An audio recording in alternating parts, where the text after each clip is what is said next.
Hello everyone, Anita here, and this is day 5 of the 30-day sketchbook challenge. And today we are actually celebrating the Mermaid. I have been told that there's such a thing as Mermaid, which is basically a mermaid May. So we're going to draw a mermaid today. I absolutely love mermaids. I'm not really attached to them like story-wise. I just really like the way they look, and I absolutely love when others draw them.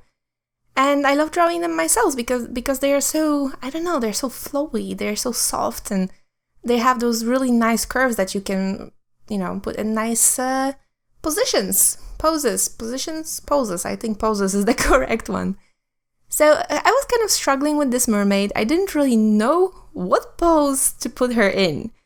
I really wanted her to have that curve going, just kind of like unrealistic curve with the tail.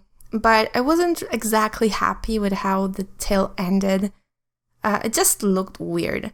So first I've decided to work on her face, and then at some point I was just like, you know what, never mind. I'm just going to, erase everything.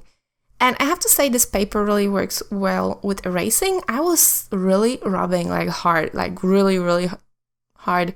That sounds really bad, doesn't it? But I was really erasing hard.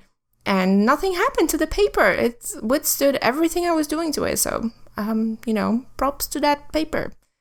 So in the end, I've decided to have this kind of like a squatting position, if mermaids actually squat.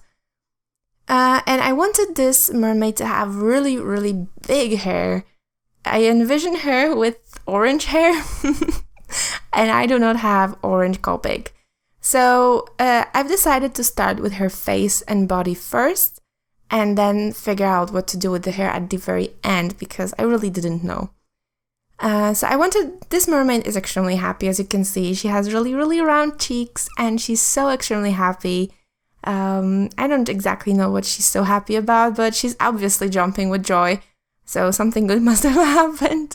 And I wanted her to have freckles. I'm into freckles lately, so I'm kind of working on that skin tone, and I have to say, I absolutely love, recently that's, the colored pencils with, on this paper. I don't know, it feels so smooth.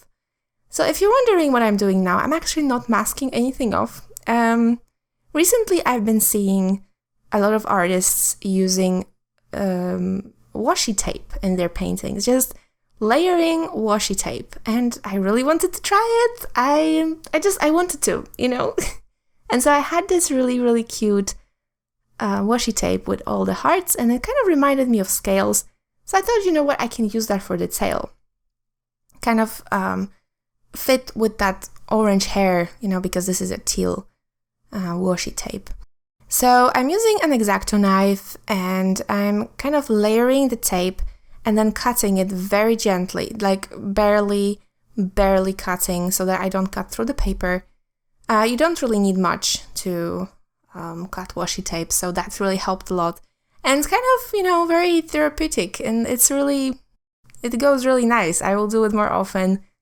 I wasn't exactly sure how I liked it here. Perhaps it's just this washi tape, or maybe I need more practice, but it's a fan technique, but I wasn't exactly happy with the result. But I think it's just a matter of a different washi tape. However, I got the hang of it at the end. I was really surprised that it went so easy. I expected more struggle with putting in the washi tape, so, very, very good idea there. And I'm layering a little bit of Copic on top of that washi, just to, give it a little bit of shading. I really didn't want this mermaid to have a shell bra. I feel pressured into putting a shell bra on her, and I don't want to.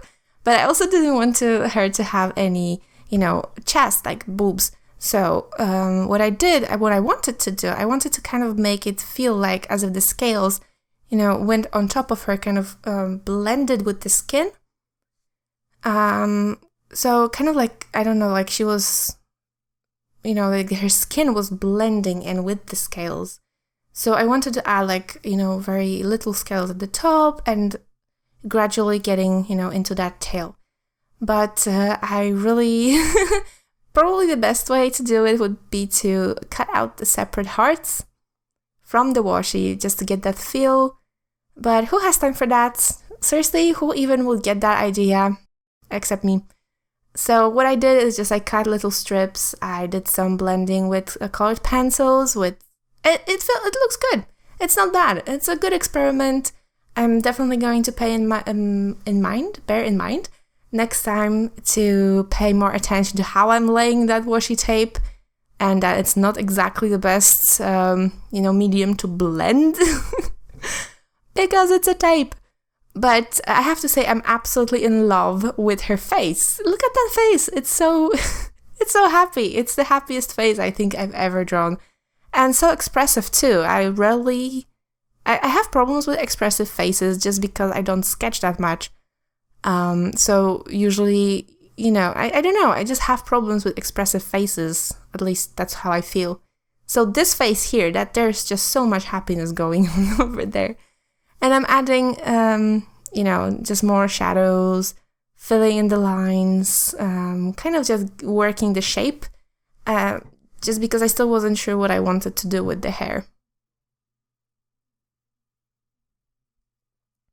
So then, basically the skin, because, I don't have a good skin color, and most of the time when I use colored pencils on top of watercolor, I will use the color just in one layer. I rarely layer.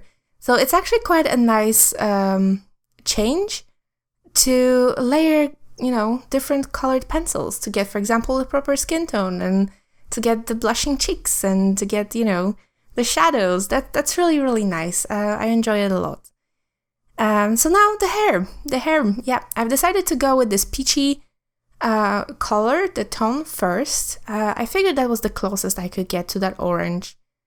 And I wanted the hair to be very, very crazy, like curly hair, but not exactly an afro underwater, I suppose, just her hair going crazy, like picture Merida underwater.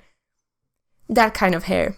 But the more I was painting it in, the more I just wanted it to be orange. I don't know, I wanted it to have this orange tint, and of course the peach it's really close to orange.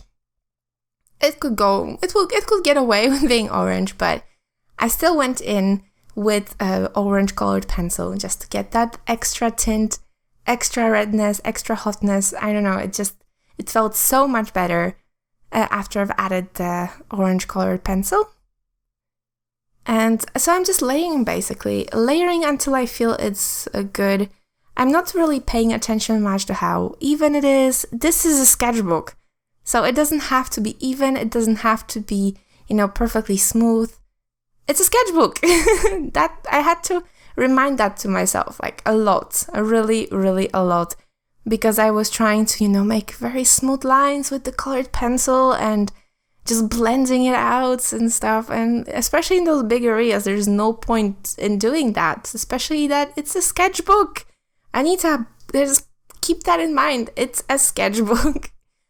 But I have to say, after those first few days, I'm already seeing a little bit of an improvement. I feel much more, I don't know, I feel like I'm, you know how it is when you're keeping a lot of ideas in your head and at some point you just feel so overstuffed with them? I don't know how to explain it better, but just by putting out those few ideas that I had just stored in my head for a while, I feel so much more relaxed and free. It's really, really good feeling. So I'm looking forward to some, to the next day. And at the end, I've just added a little bit of a blue background. I felt like it really made the whole hair pop. And, water. So. And that's it for today, guys. If you would like to see this painting in more detail, then please head to my Facebook page. And I hope you've enjoyed it. I will see you guys tomorrow. Bye!